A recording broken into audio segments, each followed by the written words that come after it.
mudaram para cá.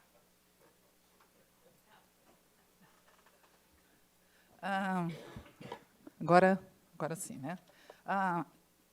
Eu estava sentada ali pensando, e eu acho que já incensaram tanto o Hilário, já inflaram tanto o ego dele, né, não, Osmar, que eu vou começar por meter o pau. O que vocês acham? Pelo menos eu vou ser diferente, não é? Então é o seguinte, boa tarde a todos, e eu queria começar por agradecer. Isso aqui realmente é um horror, né? Eu me sinto sempre em televisão. Eu queria começar por agradecer à comissão organizadora, Cristino, o Gabriel, o Edu e a Vanessa, e parabenizá-los por essa belíssima homenagem, que não é nem a mim, mas ela me comove pelo fato de partir de ex-alunos. E isso dá aquilo que fez o Hilário, e quase as lágrimas ontem, me faz a mim também, essa ideia de que o que a gente planta, quando é bem plantado, fica. Então, cumprimentos a vocês por isso. Não é? E eu vou direto ao ponto, e agora, depois que eu bajulei a comissão organizadora, eu vou agora também meter o pau. Que história é essa de tirar 10 minutos da nossa fala? Não é não, dona Cristina? Nós preparamos 30 minutos, e como eu sou rigorosa, 30 é 30. Mas, por uma concessão, eu vou tentar fazer em 20 minutos. Não sei se vai dar, mas eu vou cortando coisinhas aqui, e talvez dê. Eu queria começar explicando o teor da minha fala, que ela está dividida rigorosamente em duas metades. Não é? A primeira parte dela foi uma sugestão dos próprios organizadores, que me pediram que falasse da Brem, da Signo e etc. Eu fiquei feliz porque, dentro dessa imensa produção do Hilário, que foi lembrada aqui o tempo todo, né, esses dias todos, se falou muito en passant da Signo, da Brem, etc. Então, eu fiquei muito feliz com isso. E, segundo, a partir dessa fala, eu tenho uma colocação a fazer, exemplificando a relação profissional com o Hilário. O meu conhecimento do Hilário é muito mais, como eu sou mais jovem, Osmar, sinto muito, é bem mais cedo, bem mais recente do que a sua. Os seus 40 anos, os meus vêm de 1995. Na verdade, quando foi criada, quando fundou a Brem, não é, nós, vários colegas, Yara, eu e mais um grupo, fundamos a Brem, e, naquele mesmo ano, houve o primeiro congresso internacional, que foi feito lá na Oceanografia, no prédio da Oceanografia, uma pobreza desgraçada, não tinha dinheiro para nada, como sempre, né, para variar. E, lá naquela circunstância, as pessoas foram se apresentar, e das pessoas que foram se apresentar, um dos conferencistas era o professor Armando Luiz de Carvalho Homem, de Portugal, historiador português. E, não sei por que cargas d'água, naquela hora, a pessoa que iria apresentar, o professor Armando Luiz, não compareceu. E eu fiquei meio que desesperada. Não sou historiadora, sou de outra área, crítica literária, e agora? Conheci o professor Armando e tal. Bati o olho na plateia, vi lá o Hilário, sentadinho lá no cantinho. E cheguei para o Hilário e disse que eu já conhecia de livro, mas não conhecia pessoalmente. E digo: Hilário, olha, você conhece o Armando Luiz? Ele disse: pessoalmente não, mas conheço de leitura e tal. Você se incomodaria de apresentá-lo? Não, não me incomodaria de apresentá-lo. E ele fez uma bela apresentação, e, a partir daquele momento, nós tivemos assim um contato, mas muito esporádico, e esse contato veio a se estreitar quando a primeira presidente da Brem, Maria Helena Ribeiro da Cunha, Martins Ribeiro da Cunha, que foi a presidente imediata, logo depois que a Brem foi fundada, e ela levantou para nós o problema: olha, para que essa associação tenha uma identidade, ela precisa de uma revista. Tudo bem, mas quem vai conduzir essa revista? Eu não quero, eu também não quero e tal. Lembrei do Hilário. Nessa altura, isso já era por volta de 1996, ele já fazia parte do Conselho Consultivo da Brem, e ele depois veio a ser presidente da Brem por 2 biênios consecutivos, de 1998 a 2001. Né? Então, como ele já estava ali, mais ou menos infiltrado na Brem, eu fui conversar com ele. Escuta, Hilário, tem uma ideia aí de fazermos a Signo e tal. O que você acha? Ideia magnífica. Apoiou na hora. Eu falei: você não quer cuidar disso, mexer com a Signo? Ele diz, sim, mas eu tenho 2 condições. Direto, como ele sempre foi, né? Primeira condição, eu quero autonomia absoluta para conceber a revista como eu acho que ela deva ser concebida. Estava um amor aquele dia, disse para ele, concedido. Né? Eu digo, imediatamente foi feita a concessão e ele foi aceito. E a segunda condição? Ele diz, a segunda condição é a seguinte, como você sabe, eu estou sempre em trânsito, para lá e para cá e tal. Eu concebo a revista, mas eu não posso tocá-la, materialmente falando. Ele usa essa retórica toda para dizer, eu preciso de um escravo para fazer aquela parte de carregar as pedras, né? E aí ele olhou para mim e disse, se você se dispuser a ser essa pessoa que toca a revista, me senti assim, né, meio diminuída ali na hora, eu falei, nossa, ele vai me mandar para carregar a pedra. Falei, mas tudo bem, eu topo, eu vou fazer a revista junto com você. E foi uma parceria maravilhosa, né, maravilhosa, que durou aí os 10 números da Signo impressa, que até hoje se mantém, a Signo se mantém, não com o mesmo perfil que ela tinha, um pouco modificada, mas a gente até cumprimenta os colegas que conseguem mantê-la, né, no meio das dificuldades atuais. Mas aquele perfil que a Signo teve, e eu fiquei muito feliz ontem, quando o Eduardo colocou aquilo ali que eu quase chorei, assim, uma mãe que vê o seu objeto sendo mencionado, e o Eduardo diz assim, quando os números da Signo saíam, nós esperávamos o grupo de trabalho deles emocionadíssimo, o que será que vem nessa Signo? Eu digo, eis o nosso trabalho aí reconhecido, eis o mérito, né, de ter carregado essas pedras durante esses anos. Pedras muito prazerosas, né, foram difíceis de carregar. Mas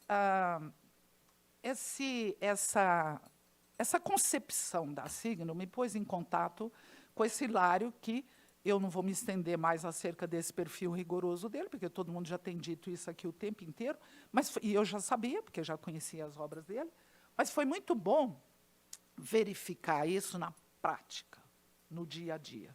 Porque eu fiquei pensando muito no seguinte, como é que vai ser essa operação de construir a Signo, o Hilário lá, andando pelo mundo, eu aqui, e eu não vou tomar decisão nenhuma, porque ele exigiu, e ele tem razão, de ele conceber, de ele conduzir a Signo, como ele achar que como que vai ser a operacionalidade disso? Uma coisa inacreditável, e aqui agora eu tiro o chapéu para ele, que nesses 10 números da Signo, ao contrário do que muita gente pensa, que a Signo estava nas minhas mãos, porque eu que realmente a produzia, não é, materialmente falando, mas em nenhum número sequer o Hilário deixou de concebê-la. E o que me impressionou muito, e aquilo eu pensei que só eu que era neurótica por organização e método, e horário e data, o Hilário concebia cada número da Signo com pelo menos 2 anos de antecedência. Então, assim, fazíamos o número X, os 2 próximos já estavam mais ou menos idealizados. Por quê? Porque o Hilário era tão zeloso, tão cuidadoso na construção dessa Signo, que ele tinha alguns pressupostos de que eu vou falar agora e que precisavam se realizar. Para isso é preciso a gente lembrar, para aqueles que não conhecem, eu estou vendo ter uma moçada jovem aí, talvez não esteja a par do que seja a Signo, essa bela revista, né? Que capa linda. A capa não é dele, não, tá, gente? A capa é do gráfico. A capa que é do gráfico, também não precisa ficar tão exibido. Essa revista ela está dividida em 5 seções. 2, mais ou menos, usuais a qualquer revista, né? Artigos inéditos e resenhas. E 3 seções, que são a pedra de toque da revista, a glória dela, que são os artigos clássicos, os ensaios bibliográficos e as entrevistas. Não é? O curioso de pensar é o seguinte, todos vocês que são leitores, e eu vi leitores obsessivos até do Hilário, já observaram que uma das características da linguagem do Hilário, essa que me apaixona, da área de letras como eu sou, é a precisão vocabular, a precisão conceitual, e principalmente o amor pela simetria de linguagem, né? Ele, às vezes, até peca nisso, porque tem que ser tanto A contrário a B, o pensamento analógico, que, às vezes, essas analogias, eu digo, mas de onde esse camarada tirou isso aqui? Porque A tem que ser contrário a B, e, se brincar, tem que ter o mesmo número de palavras na parte de K da frase e na parte de K da frase. Freud explica, né? Não, então, essa simetria, essa ordem, essa organicidade da linguagem, o Hilário pôs na concepção geral da revista. Então, por exemplo, os artigos eram sempre entre 5 e 8 artigos, em torno, preferentemente, de 6. Nunca menos do que 5, nunca mais de 8. Resenhas, entre 12 e 18. 12 no mínimo, 18 no máximo. Nunca menos que 12, nunca mais que 18. E, de preferência, os livros tinham que ser publicados, no máximo, há 1 ano. Depois já era o velho, não pode ser mais resenhado. Os artigos clássicos, havia uma preocupação muito grande dele da diversificação, não só temática, como metodológica, como geográfica. Não é? Então, nós tínhamos artigos Mark Bloch, os artigos que eles chamavam clássicos, talvez a moçada aqui também não saiba, esses artigos clássicos eram o quê? Artigos importantes que, em seu momento de produção, representaram, tiveram um papel fundamental no andamento historiográfico naquela altura, ou literário, ou psicanalítico, etc., qualquer tema, não é? E que, por alguma razão, ou estão esquecidos, ou são de difícil acesso, ou eram de difícil acesso, ou estavam inéditos. Então, esses artigos foram trazidos à baila. E são artigos de Mark Bloch, Carolina Michaelis de Vasconcelos, Dozy, Nestrom, Jacques Le Goff, Otto Hintz, Prosper Mérimée, Fernand Lot, Henri Pirenne, Friedrich Ludwig. Vocês viram que a diversificação não só dos autores, como, inclusive, temática, vai desde as ciências, não é, até a historiografia, a literatura, etc. O mesmo princípio norteou a outra seção, que são os ensaios bibliográficos, que eram o quê? Também um tema, também um método, também um autor de expressão que tivesse uma produção significativa, um tema que fosse bastante abordado, e sobre os quais se faria uma espécie de estado da questão, não é? Uma produção, uma construção bibliográfica que mostrasse o estado da questão daquele tema, daquele autor, etc. Os contemplados, Paul Zumthor, a Espanha visigoda, o medievismo português, de 1970 a 1990, Georges Duby, Cidade e Civilização, História e Antropologia, Idade Média e Época Moderna, os estudos medievais na República Argentina, Filosofia medieval e a História medieval no Brasil. Vejam que não há a repetição. E há um leque, o mais amplo possível, de representação, tanto temática quanto autoral. E, por último, as entrevistas. Essas entrevistas eram ótimas, né, porque eram entrevistas da mesma maneira, com personalidades, com pessoas que se destacaram na sua área de trabalho e que valia a pena ver o que tinham a dizer ali, naquela altura daquele número. Quem foi entrevistado? Jacques Le Goff, França. Giuseppe Tavani, Itália. José Matoso, Portugal. Carlos Alvar, Espanha. Depois fizemos uma mesa redonda, conversa sobre Jacques Le Goff. Depois, Ariano Suassuna, Brasil. Nilda Guglielmi, Argentina. Oliveira Marques, Portugal. Depois, outra conversa sobre Duby e o Franco Cardini, Itália. Vocês veem a mesma diversificação de interesses de objeto de trabalho e de diversificação geográfica. A propósito dessas entrevistas, só para suavizar um pouco, para a gente ficar assim, um pouco mais hilários, né, um pouco mais divertidos, eu tenho uma experiência muito engraçada para contar, porque quando foi para fazer a entrevista com o Ariano Suassuna, lá fui eu fazer a entrevista com o Ariano Suassuna. E era uma pessoa magnífica, não é? Uma pessoa extremamente acessível, essa mesma acessibilidade que o Casquinha disse que o Hilário sempre se dispôs a ter com ele, o Ariano Suassuna também.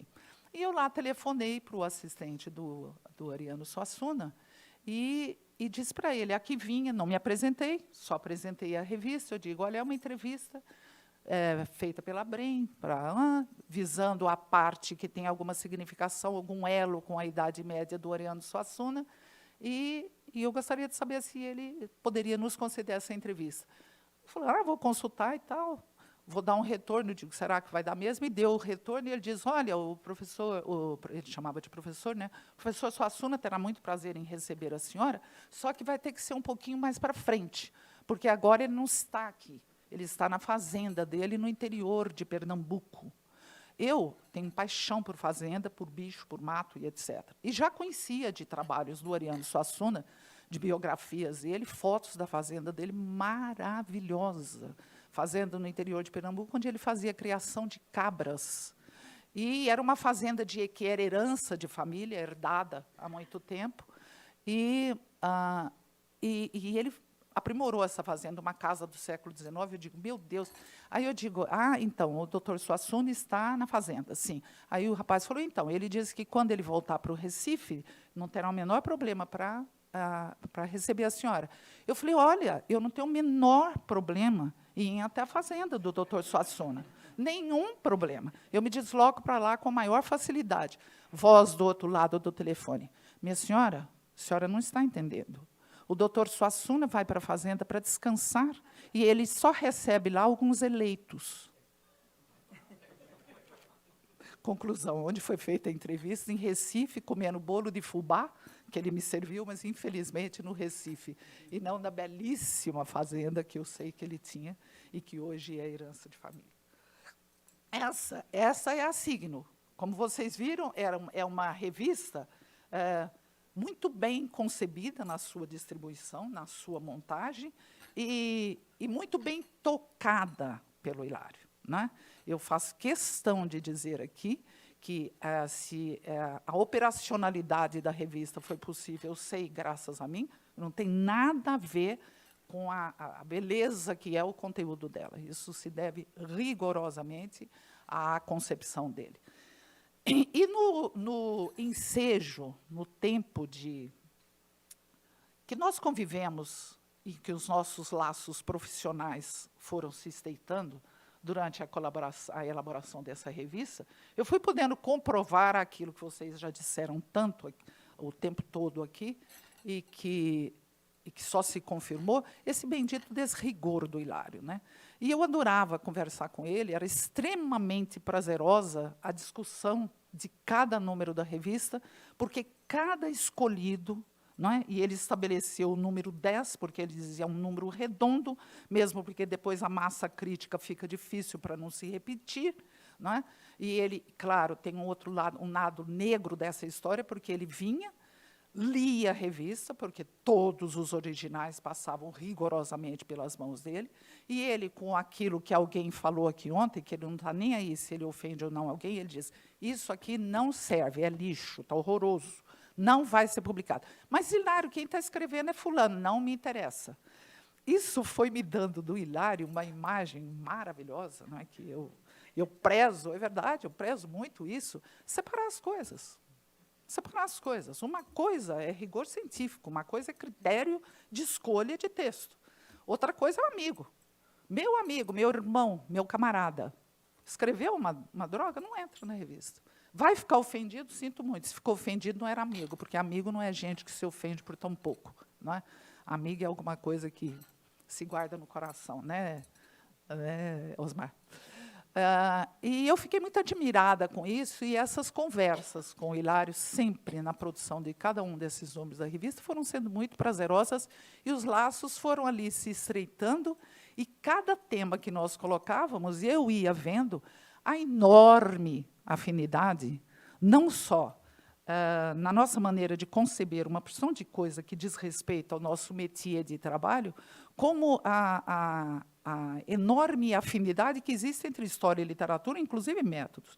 O que eu ouvi esses 4 dias aqui, de vocês falarem de métodos, de lembranças, frases que o Eduardo disse ontem, que o Gabriel disse ontem, de coisas que o Hilário disse, e que, na minha cabeça, eu ouvi pela minha vida fora, do meu orientador, dos meus colegas, e eu mesma disse para os meus alunos, é uma coisa assim inacreditável. Vou dar um exemplo só, um só. Eu comentava isso com o Iara agora mesmo, e acho que foi até o Osmar, que, a propósito da fala do Osmar, que veio isso na nossa cabeça. O meu orientador foi o professor Márcio Moisés, né? E eu me lembro que a gente perguntava para ele assim, professor, eu estou com intenção de fazer uma pesquisa sobre o Eça de Queiroz. O que o senhor acha que eu deva ler? Ele dizia, ué, lê o Eça. É exatamente isso que o Hilário diz sempre das fontes, o que vocês chamam de fonte, é exatamente as mesmas coisas que nós. É só depois que você vir o Eça, que você ler o Eça, que você dissecar o Eça, que você localizar problemas, que você sentir coisas nos intervalos da linha, é que você vai aos métodos. O Edu, numa das coisas que ele lembrou, ele disse também, não existem métodos prontos. O professor Massot dizia, quem é que te fornece o método? O texto. É de acordo com as necessidades que o texto lhe mostrar, é que os métodos vêm à tona. E quais métodos? Aqueles que se apresentar mais eficazes para a interpretação da obra. Isso é ou não é a mesma coisa que vocês fazem na história? E isso eu fui descobrindo ao longo dessa convivência, descobrindo essas antenas, e ficava muito grilada. Alguém disse aqui ontem, e eu fiquei muito feliz, que o Hilário, e eu sei disso muito bem, não tem nenhum preconceito contra nenhuma espécie de colaboração de qualquer área que possa vir para se acrescentar à história. Eu dizia, oba, porque alguém disse aqui ontem, eu não me lembro quem, que ainda existem professores de história que têm preconceito contra o texto literário. Ah lá, o menino lá atrás está dizendo isso mesmo. Tem preconceito, adorei essa sua concordância. Tem preconceito contra o texto literário sem perceber que ele serve ao mesmo, quase que ao mesmo fim. E ele tem como um dos seus ingredientes fundamentais para a sua composição a imaginação, que é um dos dados que também se disse aqui tanto ontem, que é um dos instrumentos de trabalho fundamentais para o historiador. Se o historiador não imaginar aquilo de que ele tem diante de si, para ele suprir determinadas lacunas, determinadas interrogações daquilo que ele examina no passado, ele não vai ser historiador, não é? Ele vai despejar em cima do texto teórico X. O Hilário acabou de falar isso agora e eu vibrei. Que coisa mais linda, porque isso é uma coisa que eu acredito piamente. Se nós ficarmos debruçados em cima do texto, em cima dele reproduzindo o método de fulano, a teoria de fulano, etc., etc., e tal, nós vamos ter daquele texto a perspectiva que é de fulano, ciclano e beltrano, e não a nossa do texto. Né? Onde é que está a nossa originalidade? Então, conversas como essa, eu fui tendo com o Hilário ao longo da elaboração da sigla. Então, vocês estão vendo que o nosso contato profissional transcende, ou sempre transcendeu de muito, a elaboração da revista. Portanto, quando vocês disseram lá de que vocês esperavam essa revista, pronto, nosso trabalho recebe a laura que ele merece, que ele sempre, eu acho, né, que sempre mereceu. Por conta desse conhecimento que se foi estreitando, dessa descoberta dessas afinidades intelectuais que são muito óbvias para nós dois, né, é que eu queria trazer aqui agora uma questão que não é mais fechado o revival. Agora nós vamos para as questões sérias, a questão de trabalho. Questão de trabalho não, questão metodológica, questão de discussão de questão. Há pouco tempo, só para trazer para vocês um exemplo do que é que eu estou chamando dessas questões deliciosas de serem discutidas, não é? E o Osmar falou muito disso agora mesmo, como era bom, não é? Sentar e discutir essas coisas, respeitando a diversificação de áreas. Há pouco tempo atrás, há uns 2 meses, o Hilário mandou para a gente, mandou para nós, para mim e para a Iara, um dos capítulos das utopias medievais, essa que vai ser publicada agora, porque ele queria nossa opinião nesse capítulo sobre algumas coisas da área de literatura, que ele diz lá, que ele queria saber o que nós achávamos, né? Esse capítulo está a parte 1 da questão conceitual, que está no novo livro das utopias, e o capítulo é o capítulo 2, que lá, então, eu não sei se ele deve ter modificado isso, porque isso foi revisto, reelaborado e tal. Eu sei que ele entregou o livro agora, então estou falando dessa versão prévia que eu tinha, né? A palavra e a coisa chama o capítulo, e nesse capítulo, só para situar bem aquilo de que eu quero falar, ele discutia qual é o sentido do termo utopia. Já nem comecei a falar. Não sou eu, é ela. Hilário, eu falo ou não falo? Você viu que me roubaram o tempo, né? Você está louco para saber o que eu tenho para te dizer, não está?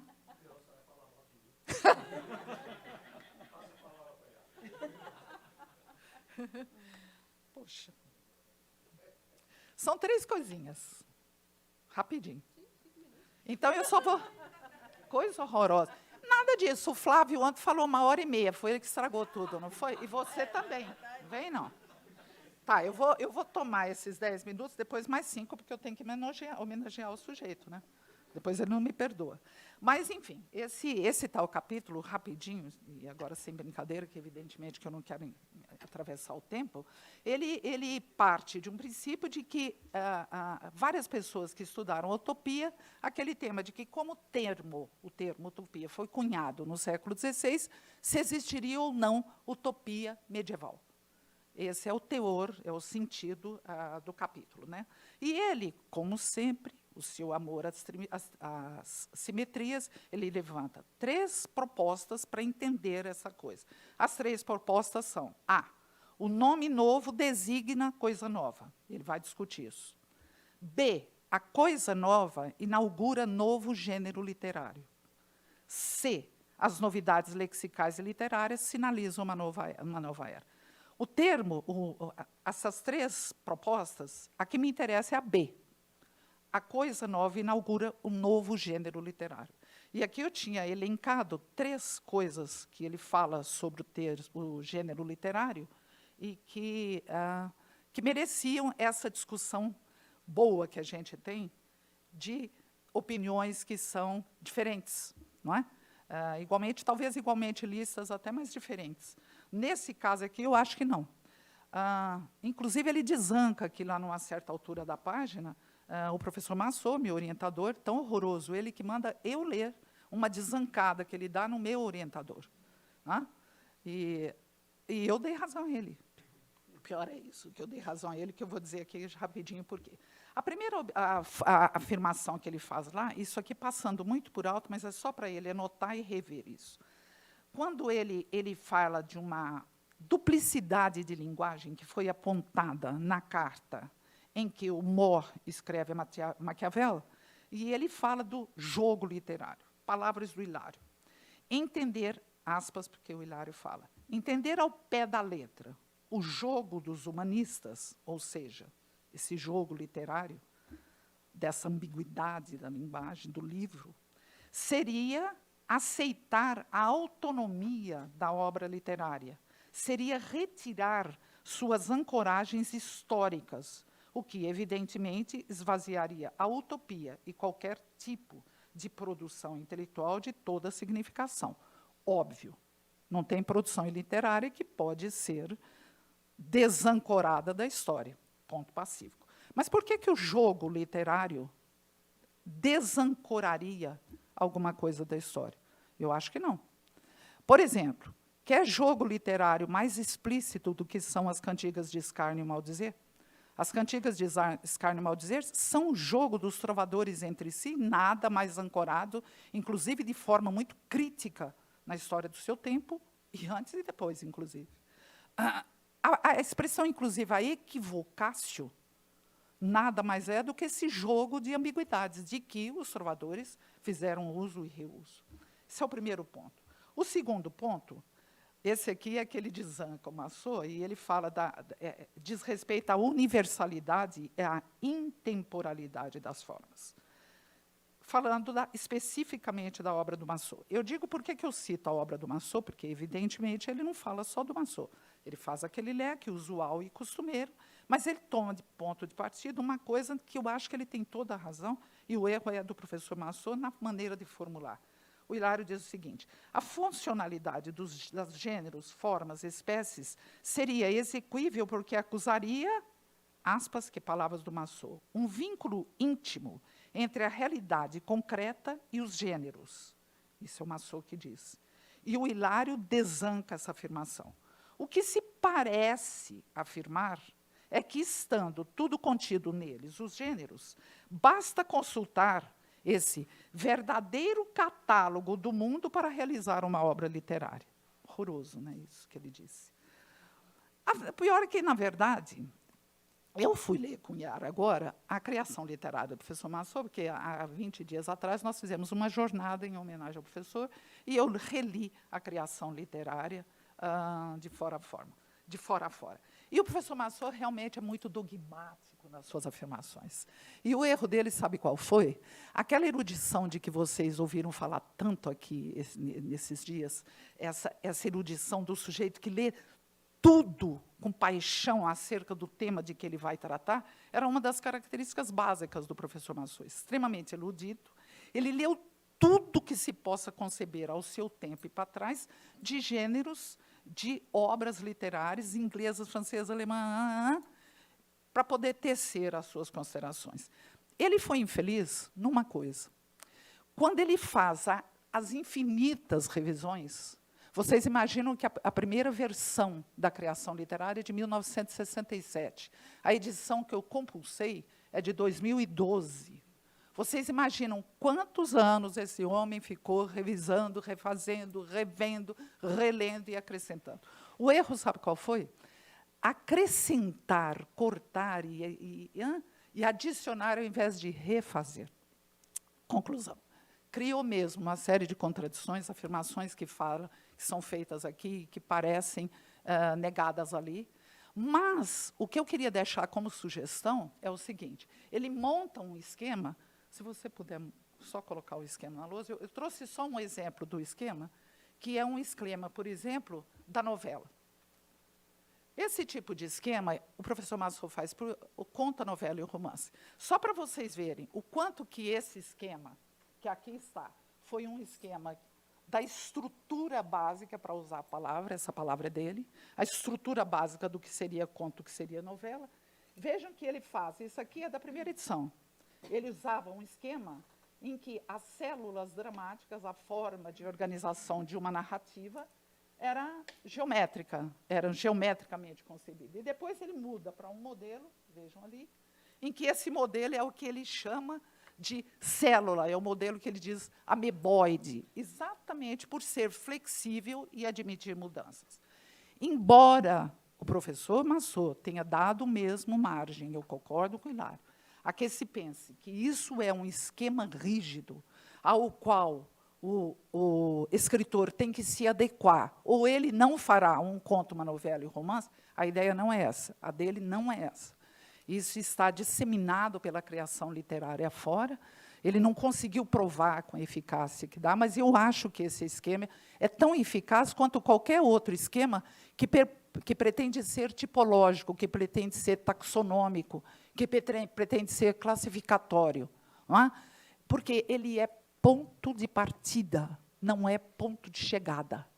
A gente parte de um esquema como esse para entender, para localizar determinada obra literária, e que depois, a partir daí, conseguir vê-la melhor. Ou seja, naquilo que se falou tanto aqui de estruturas, a gente parte do geral, do andaime, daquilo que é a base, para exatamente conseguir perceber as variantes. E eu vou praticamente concluir com isso aqui, eu vou deixar o terceiro exemplo, que seria o mais importante de lado, mas eu não quero avançar realmente no horário, mas só para exemplificar isto, da eficácia disso aqui, eu vivenciei há muito pouco tempo isso, quando nós publicamos o Palmeirim de Inglaterra, que vocês devem ter visto aí a edição. O professor Massot diz, nesse esquema da novela, que as personagens da novela, via de regra, são planas, personagens feitas, em geral, de uma característica psicológica ou comportamental. Por exemplo, o cavaleiro andante, que muito bem serve esse esquema, é um cavaleiro que ele é sempre do mesmo jeito, ele é sempre heróico, ele sempre batalha, ele sempre luta para vencer as mesmas barreiras, e etc. Portanto, ele raramente se modifica. Ora, quando eu fui examinar o Palmeirim de Inglaterra, são 2 gêmeos, o Palmeirim e o seu irmão Floriano do Deserto. O Floriano do Deserto mostra características que não são de personagem plana. Portanto, ele foge ao seu estereótipo, ele foge ao seu modelo.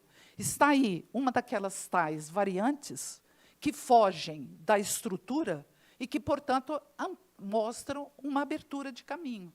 Talvez ali, na concepção do Floriano do Deserto, esteja um tipo de individualidade nascente e que vai explicar, por exemplo, um perfil como é aquele que o Cervantes imprimiu ao Quixote. Não é? Então, eu acho que um esquema como esse, em que pese as dificuldades ali postas no texto, é um esquema, sim, válido, sim, desde que ele seja ponto de partida e não ponto de chegada. E o professor fez questão de dizer várias vezes que ele não acredita na invariabilidade, na imutabilidade desse esquema.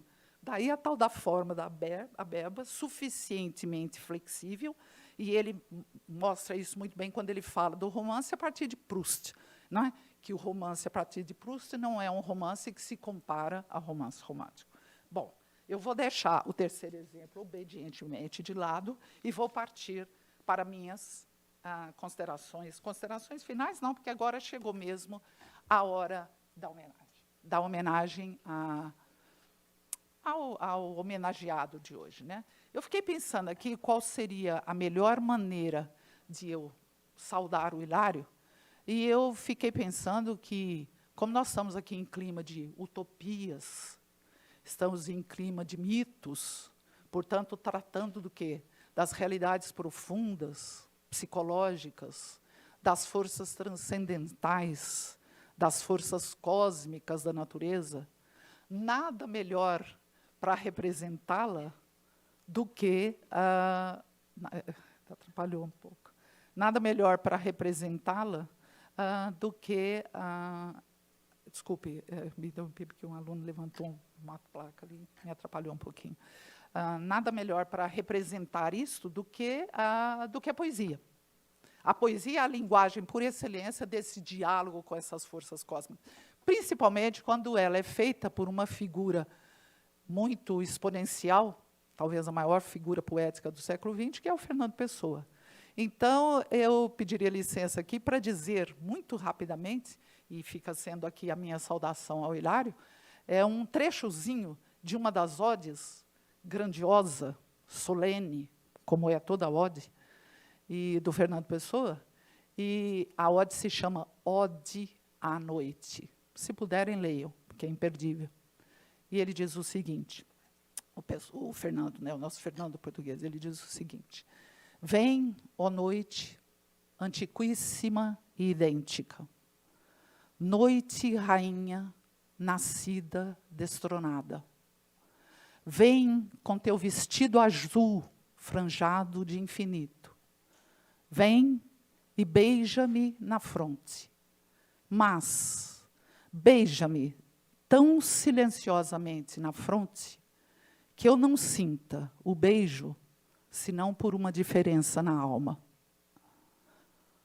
O que eu queria dizer aqui é o seguinte, que o Hilário, esse crítico rigoroso, esse historiador rigoroso, e esse queridíssimo amigo, é dessas pessoas cujo convívio enriquece e faz essa diferença na alma. Muito obrigada.